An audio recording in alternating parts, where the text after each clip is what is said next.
Asia কাপের পর আফগানিস্তানের বিপক্ষে ওয়ানডে ও টি-20 সিরিজ খেলবে বাংলাদেশ। এরই মধ্যে আফগানিস্তানের ক্রিকেট বোর্ড সিরিজের সূচিও প্রকাশ করেছে। দিন চূড়ান্ত হলেও ভেন্যু ও সময় এখনো জানায়নি এসিবি।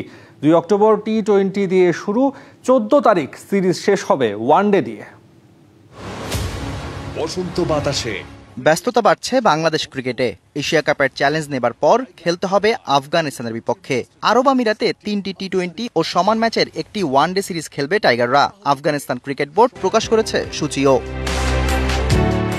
3 ম্যাচের টি-20 সিরিজের প্রথমটি হবে 2 অক্টোবর, 4 ও 6 অক্টোবর হবে পরের 2 টি-20। ছোট ফরম্যাটের সিরিজ শেষে 2 দিনের বিরতি দিয়ে শুরু ওয়ানডে সিরিজ। 9 অক্টোবর শুরু হওয়া সিরিজের পরের 2 ওয়ানডে হবে 11 ও 14 অক্টোবর।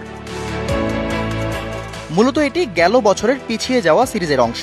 2024-এর জুলাইয়ে আফগানিস্তানের বিপক্ষে 2টি টেস্ট, 3টি ওয়ানডে এবং 3টি টি-20 ম্যাচ খেলার কথা ছিল বাংলাদেশের। পরবর্তীতে অতিরিক্ত ম্যাচ থাকার কারণে এই সিরিজটি স্থগিত করা হয়েছিল। এশিয়া কাপের পর এবং অক্টোবরে নির্ধারিত বাংলাদেশ ওয়েস্ট ইন্ডিজ সিরিজের আগে আফগানদের বিপক্ষে খেলবে টাইগাররা। 14 দিনের মধ্যেই শেষ হবে দ্বিপাক্ষিক সিরিজটি।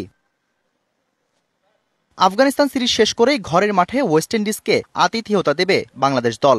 এই সফরেও ক্যারিবিয়ানদের বিপক্ষে 3 ম্যাচের টি-20 এবং সমান সংখ্যক ম্যাচের ওয়ানডে সিরিজ খেলার কথা বাংলাদেশের।